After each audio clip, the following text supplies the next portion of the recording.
And then that's what you're saying is after they have gotten so far with those repairs and the practice in the reenactments and the cycle in your office, they can then manage and navigate the conflict, the repair, the circling back more effectively on their own, which is what it's about. It's not about not having conflict. It's about repairing faster so we can be back in connection. Yeah. And I think I love that you said that, because some people also say, well, it seems like every time we come here, now we're in a fight again or something's happening, you know? And I'm like, well, here's the thing.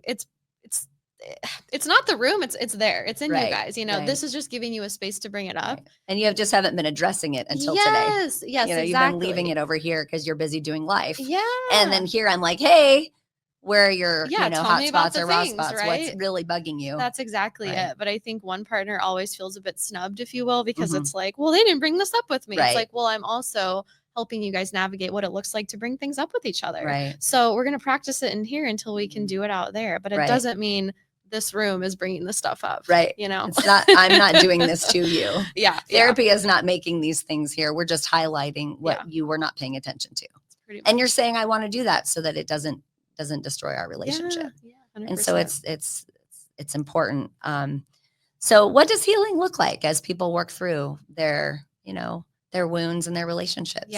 So often they come in and there's not much to check in with almost anymore. You know, it's like, so tell me about the last 2 weeks or last month or whatnot.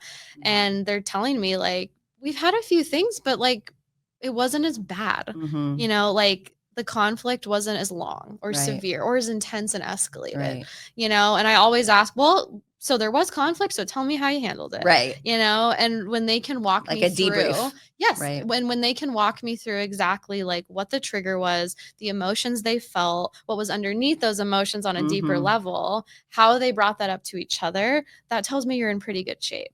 You know, and then the meaning making part, when they can say, I'm getting it now that when I don't take out the trash, it just makes her feel like, you know, everything's on her. You know, and then I don't care about her. And that I don't care about her. And so I'm recognizing now, you know, those things are important, and I'm trying to like really do my part in that way. And she can also reflect. And I just appreciated that so much, you know, because I also see how much you do care about me. And it makes the conflict not feel as big because these other things around are like supporting it almost, you know, and they're feeling more connected. It's creating those new emotional experiences that can now create pathways of, I can trust that my partner will help me to feel safe when. I can bring things to their attention and they're going to respond in a caring way as opposed to a critical or judgmental or defensive way.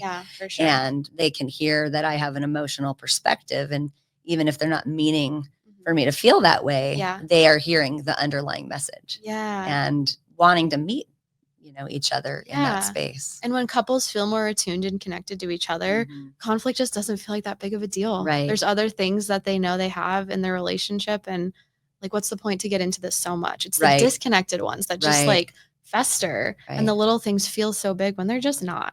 I always show that Burning Man picture of the children in the cages of humans, and it's the adults are sitting with their back to one another, and the little kids like on the inside are inside, like really just trying to meet each other. And I just think that picture is such a beautiful illustration of what's happening in all of us when we're in disconnection and we're in conflict and we're not able to, you know, be in connection with one another.